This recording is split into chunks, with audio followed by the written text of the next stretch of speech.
ഈ കൊറോണ കാലത്ത് ഞാൻ നാഗാലാൻഡിലായിരുന്നു, അരുണാചലിലായിരുന്നു, അതുപോലെ തന്നെ നമ്മുടെ തെലുങ്കാനയിലായിരുന്നു. അവിടെയൊക്കെ എന്താണെന്ന് വെച്ചാൽ പുതിയ എഡ്യൂക്കേഷൻ പോളിസി വന്നപ്പോൾ പ്രധാനമന്ത്രി പറഞ്ഞു, പുതിയ എഡ്യൂക്കേഷൻ പോളിസീനെ കുറിച്ചൊക്കെ പറഞ്ഞപ്പോൾ ഞാൻ അദ്ദേഹത്തിന് ഓഫീസിലേക്ക് ഒരു മെയിൽ അയച്ചത്, മോന് സാറേ, നിങ്ങൾ പറയുന്ന പോളിസി കേരളത്തിലും തമിഴ്നാട്ടിലും ആന്ധ്രയിലും കർണാടകയിലും എളുപ്പമായിരിക്കും, പക്ഷേ നോർത്ത് ഈസ്റ്റ് പോലെയുള്ള സ്ഥലങ്ങളിൽ ഒരു അംഗൻവാടി പോലും ഇല്ലാത്ത സ്ഥലങ്ങളിൽ നമ്മൾ എങ്ങനെയാണ് ഇത് ഇംപ്ലിമെൻറ്റ് ചെയ്യുക? ആദ്യം അവർക്ക് അംഗൻവാടി കൊടുക്കണം, അതാണ് നമ്മൾ ചെയ്യേണ്ടത്.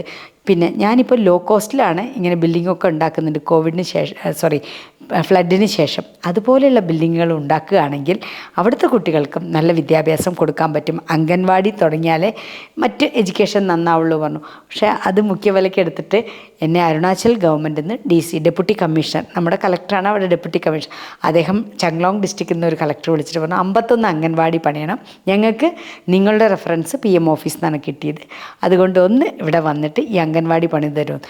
എല്ലാവരും പുറത്തിറങ്ങാൻ പാടില്ല, പോലീസ് പിടിക്കുക, അങ്ങനെ ഇവിടെ ഭയങ്കര ഒരു വല്ലാത്തൊരു അവസ്ഥയിൽ നിൽക്കുക. അപ്പം ഞാൻ പറഞ്ഞു, ഞാൻ ഉടനെ വരാം, എനിക്ക് പുറത്തിറങ്ങണമല്ലോ, നമ്മളെപ്പോലെ ഒരാളെ എങ്ങനെ അകത്തിരിക്കുക. അങ്ങനെ 2 കടകൾ തുറന്ന് ഇവിടുന്ന് തന്നെ 30 ടണ്ണിൻ്റെ 3 ലോറി പെർമിഷൻ എടുത്ത് ഇരുമ്പും സാധനങ്ങളൊക്കെ കൊണ്ടുപോയിട്ട് ഒരു 11 മാസം കൊണ്ട് ഞാൻ മ്യാൻമാർ ബോർഡറിൽ, ചൈന ബോർഡറിൽ ഈ ചങ്ലോങ് ഡിസ്ട്രിക്റ്റിൻ്റെ എല്ലാ ഭാഗത്തും കൂടി 51 അംഗൻവാടി പണിതു. അത് ഇവിടുന്ന് പണിക്കാരെയും കൊണ്ടുപോയി സ്കൈസ് ബൈ ലിമിറ്റ് അങ്ങനെ പണിതു. അത് കഴിഞ്ഞപ്പോൾ അതേ ലെറ്റർ നാഗാലാൻഡിൽ ചെന്നപ്പോൾ നാഗാലാൻഡിൽ അവർ പുതിയതായിട്ടൊരു നൊക്ലോക്ക് എന്ന് പറഞ്ഞ പുതിയൊരു ഡിസ്ട്രിക്ട് ക്രിയേറ്റ് ചെയ്തിരുന്നു. ടാൻ വില്ലേജ്, ഇന്ത്യയുടെ ലാസ്റ്റ് വില്ലേജാണ് മ്യാൻമറിൽ. ആ വില്ലേജിൽ അംഗൻവാടി പിന്നെ കളക്ട്രേറ്റ് ഒക്കെ ഇതുപോലെ പ്രീഫാബായി ചെയ്യണം, അവിടെ പോയി ചെയ്തു. അത് കഴിഞ്ഞപ്പോൾ പിന്നെ മറ്റ് സംസ്ഥാനങ്ങളൊക്കെ ഇങ്ങനെ വിളിക്കാൻ തുടങ്ങി.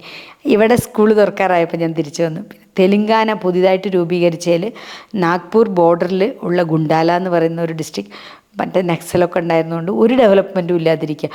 1984 തറക്കല്ലിട്ടിട്ട് ഒരു പ്രൈമറി ഹെൽത്ത് സെൻറ്റർ പണിയാതെ 84 മുതൽ കിടക്കുന്ന ഒരു സ്ഥലം.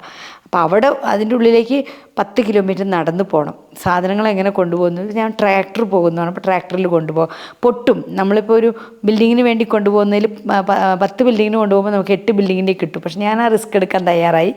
അവിടെ കൊണ്ടുപോയി അവിടെ ഒരു നല്ല 1000 സ്ക്വയർ ഫീറ്റിൻ്റെ ഒരു പ്രൈമറി ഹെൽത്ത് സെൻറ്റർ അവിടുത്തെ ആദിവാസികൾക്ക് വേണ്ടി, ഗിരിജനങ്ങൾക്ക് വേണ്ടി പണിതു.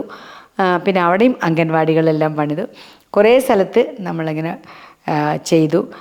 അതെല്ലാം മത്സരിക്കാൻ ആരുമില്ല അവിടെയൊക്കെ, ഞാൻ മാത്രമേ ഉള്ളൂ. ഇപ്പോഴും ഞാൻ പറയുന്നു, അട്ടപ്പാടിയിൽ എന്നേക്കാൾ നന്നായിട്ട് പ്രൊജക്റ്റ് ചെയ്യാൻ കഴിവുള്ള ആളുകൾ വരികയാണെങ്കിൽ ഞാൻ പുതിയ സ്ഥലങ്ങളിലേക്ക് പോകാൻ തയ്യാറാണ്. ഇന്ത്യയിൽ നമ്മുടെയൊക്കെ സേവനം ആവശ്യമുള്ള ഒരുപാട് സംസ്ഥാനങ്ങളുണ്ട്. കേരളത്തിന് പിന്നെയും ഫേസ്ബുക്കിലിട്ടാലും വാട്സപ്പിൽ കൊടുത്താലും പേപ്പറിൽ കൊടുത്താലും മീഡിയയിൽ കൊടുത്താലും പൈസ തരാനുള്ളത്. അവിടെ എന്തു കൊടുത്താലും മൈൻഡ് ചെയ്യാത്ത ഒരു ലോകമാണ്. അവിടേക്കാണ് നമ്മളിപ്പോൾ ഇതിനേക്കാൾ കൂടുതൽ ആവശ്യം. ഇവരേക്കാൾ, ഈ അട്ടപ്പാടിക്കാരേക്കാൾ 40 വർഷം പുറകിലാണ് നാഗാലാൻഡിലും അരുണാചലിലും ജീവിക്കുന്ന അവരുടെ ഇടയിൽ പോയിട്ട് ഞാൻ 1 വർഷം ജീവിച്ചു. അവർ പറയും എങ്ങനെയാണ്, എന്താണ്. ആദ്യം അവർ എനിക്ക് അംഗൻവാടി വേണ്ട, ഞങ്ങൾക്ക് അത് വേണ്ട, ഞങ്ങളെ നിങ്ങൾ ഉപേക്ഷിച്ചു. അവർ വിചാരിക്കണ പ്രൈം മിനിസ്റ്റർ ഫണ്ടിൽ നിന്നാണല്ലോ ഇത് പണിയണത്. 2 ലക്ഷം രൂപയ്ക്കാണ് അംഗൻവാടി പണിയണത്.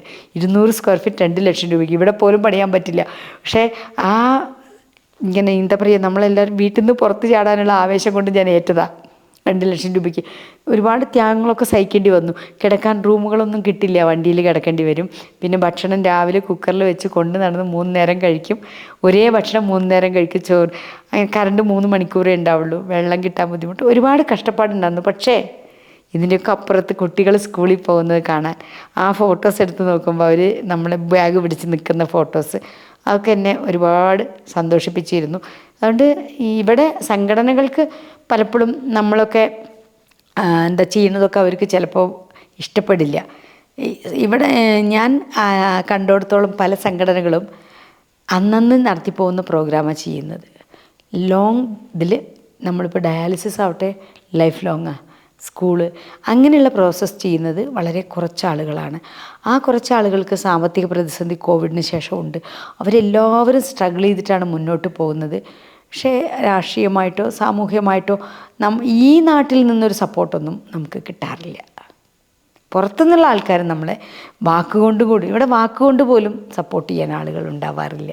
പലപ്പോഴും പിന്നെ ചില സംഘടനകളൊക്കെ അസൂയ തോന്നുകയാണ് അവർക്ക്, എന്തിനാണെന്നറിയില്ല. നമ്മൾക്ക് അപ്പോൾ നമ്മളെ എങ്ങനെ തകർക്കാൻ പറ്റും. ഇപ്പോൾ ഈയിടെ എന്തോ ഒരു കിഡ്നിയുടെ ഒരു ഇഷ്യൂ ഒക്കെ വന്നപ്പോൾ ഇവിടുത്തെ ഒരു സംഘടന ഒരാളെ വിളിച്ചു ചോദിക്കുകയാണ്, ഇവർ അതിൽ കൊണ്ടുപോയി പെടുത്താൻ പറ്റുമോ. അപ്പോൾ ആ ആൾ പറഞ്ഞു കൊടുത്തു, അവർ കിഡ്നി ഡൊണേറ്റ് ചെയ്ത സ്ത്രീയാണ്, അല്ലാണ്ട് കിഡ്നി വാങ്ങി വെച്ച സ്ത്രീയല്ല, കിഡ്നി ഡൊണേറ്റ് ചെയ്ത്. സത്യത്തിൽ ആലോചിച്ച് നോക്കൂ, ഇവിടെ നല്ല രീതിയിൽ പ്രവർത്തിക്കുന്നത് കൊണ്ട് അങ്ങനെ എന്തെങ്കിലും ഒരു ഇല്ലീഗൽ ചെയ്തിട്ടുണ്ടെന്ന് കണ്ടുപിടിച്ചിട്ട് നമ്മളെ ഇവിടുന്ന് തകർക്കാൻ ചെറിയ സിമ്പിളായിട്ട് ചിന്തിക്കുന്ന ലോകമാണ്. അവിടെ എനിക്ക് യാതൊരു പ്രശ്നവുമില്ല. എന്തുകൊണ്ട് വെച്ചാൽ മത്സരബുദ്ധിയോട് കൂടിയിട്ടൊന്നും സേവനം ചെയ്യേണ്ട. ഞാൻ ഇവിടെ മാത്രമല്ല ചെയ്യുന്നത്,